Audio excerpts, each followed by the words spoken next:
Hey everyone, welcome to another rapid fire review, this time for FromSoft's Elden Ring Nightreign. Now before we get to the meat of things, I think it's important to clear up some common misconceptions about Elden Ring Nightreign. Elden Ring Nightreign is a cooperative roguelike game that utilizes many of Elden Ring's features and mechanics. It is not Elden Ring DLC, nor is it Elden Ring 2. And if that was your expectation for some reason, you are going to have a bad time. You can think of Nightreign like an Elden Ring flavored roguelike. In Nightreign, the goal is to take one of 8 pre-made characters with 2 other people on a 2-day run through Limveld. You make a mad dash over the landscape to a variety of locations with the main goal of increasing your level, securing loot, forming a semblance of a build, and then fighting the Night Lord after the end of Day 2. We are presented here with an incredibly daunting task, one of the most challenging things I have ever done in a Souls or Souls-adjacent game. Your skill, your mettle, and your patience will be tested beyond anything that you have ever done before when trying to find 2 competent people to play with. You missed it. It's a big sword, I'm trying, I'm getting tired of swinging. Oh my god. Hit again! I'm tired. Me and Joe can't hit You know boss that yet song alone all by ourselves. myself? Swing lower! And then come get me if you can, Kenny. Yep, coming. Oh no! What? Oh, damn it. Were you just dodging forward instead of sprinting? What? Ooh. Whoopi was like staggering instead of running to me. He just started. I don't know why. I was thinking the boss is going to attack me from behind. I was like, I'll try and outsmart him. How'd that work? Not very well. The actual game itself is fairly easy in FromSoft standards, but if your friends are like mine, it's gonna be a struggle. As with a lot of roguelikes, there is an acclimation period in Nightreign. Most people aren't going to complete their first challenge runs when they start Balatro, and they're not going to win when they do the high heat runs in Hades, and most people aren't going to defeat the Night Lords when they start Nightreign. Oh, fuck you in the back! Aha! Missed! Missed! Get him, Joe! He's not interested in us! Is he going after the real threat? He's just not. He's like, oh, these guys can't do shit.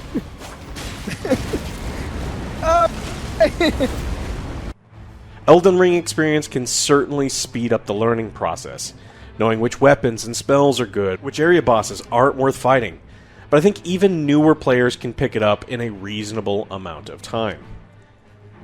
You have roughly 15 minutes a day to traverse through the map. You need to be leveling up as much as possible, prioritizing boss encounters over trash mobs, increasing your potion uses when you can, and refining your build through status effect specific camps, ensuring that your damage type aligns with boss weaknesses.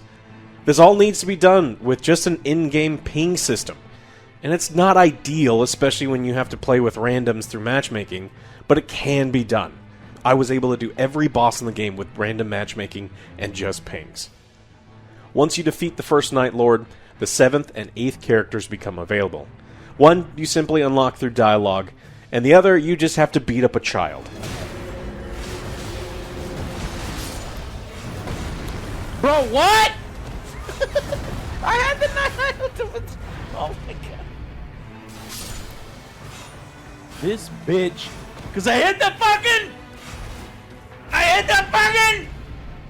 pillar! Wait! Wait! You little bitch! Each of the characters in the game have a backstory that can be explored through several side missions. Well, that is if you can find matchmaking for these missions. Matchmaking was almost impossible for these, as they don't allow more than one character to be on a side mission per game. And while some characters can do all of their missions solo, others require you to defeat a Night Lord. And most people aren't soloing Night Lords early on in their runs. Some of these remembrance stories are more interesting than others, but I did enjoy learning some of the backstories and deepening of the already nebulous lore of the Elden Ring world. And even if you don't care about the backstories, if you enjoy the characters, they are worth doing for the skin and relic containers that they unlock. This relic system lets players select 3 items that will alter their character and will survive the end of the runs.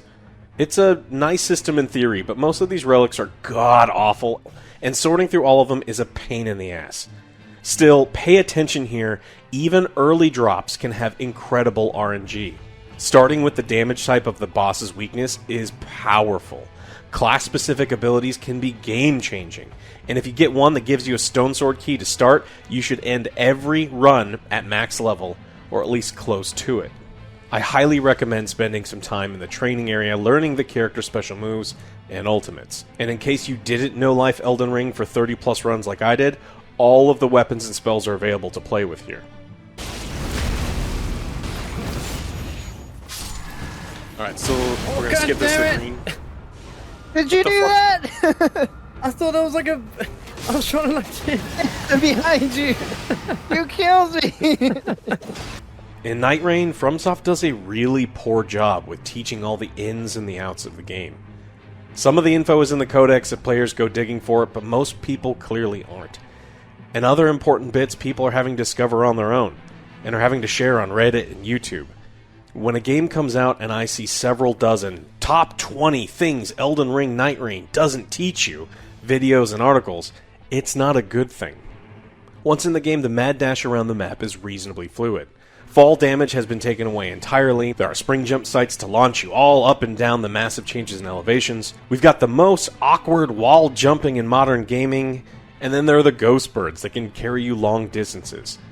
But your teammates will probably just take them and fly directly into the flames, so they get cooked to death, and then they will spam ping in anger, and then disconnect from the game. There's only one map, but there is some variation to be had. There are changes to Limveld as you progress through the game and defeat Night Lords, and once unlocked, they get added to the rotation. Volcanic craters, ice storm mountaintops, scarlet rot-filled woods, and a city filled with ghosts. Each provides an area and event to explore for possible buffs.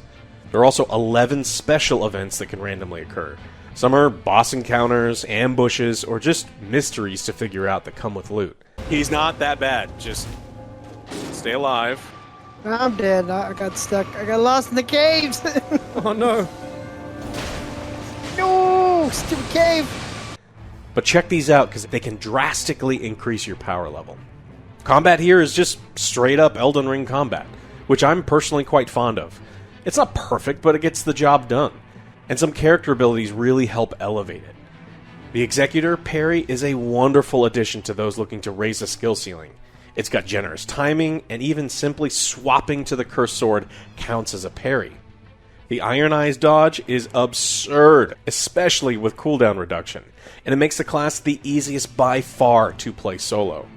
And then you have the Raider's Unga Bunga pseudo parry, where you get so mad that you just ignore an attack and sure you can Night Lords to death. It may be peak bonk combat.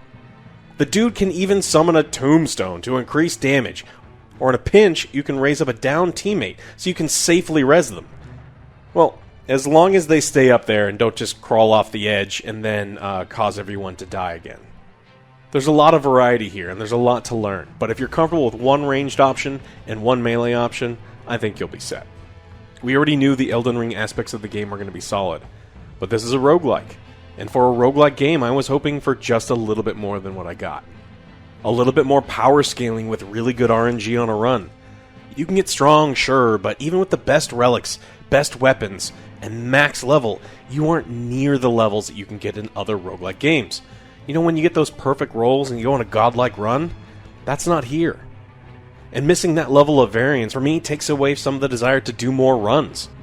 There's also no challenge runs, or upgraded boss modes for it to matter anyways. Not now, at least.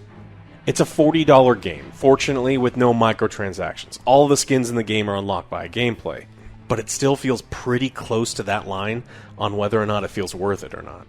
I'm sure with the added content coming later, the value will feel better, but on release, it's real close.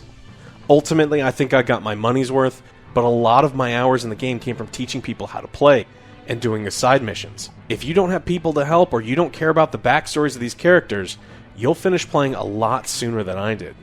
In the end, I'm going to give Elden Ring Nightreign a 7 out of 10. It is a good time that kind of scratches the itch for a Souls game, and kind of scratches the itch for a roguelike, but it does neither thing super well. I think if you have a dedicated group of Souls fans for your playthrough, this could reach a much higher score. But with my mostly random matchmaking and solo runs, I felt like I ran out of things to do, or at least the desire to do them far quicker than I would have liked. Thank you so much for watching this rapid fire review. Did you play Elden Ring Nightreign? What'd you think? Let me know in the comments. Keep checking back with us because we have a ton of videos in the works. So I'll see you then on the next Angry Joe Show. No, they didn't play the pig in the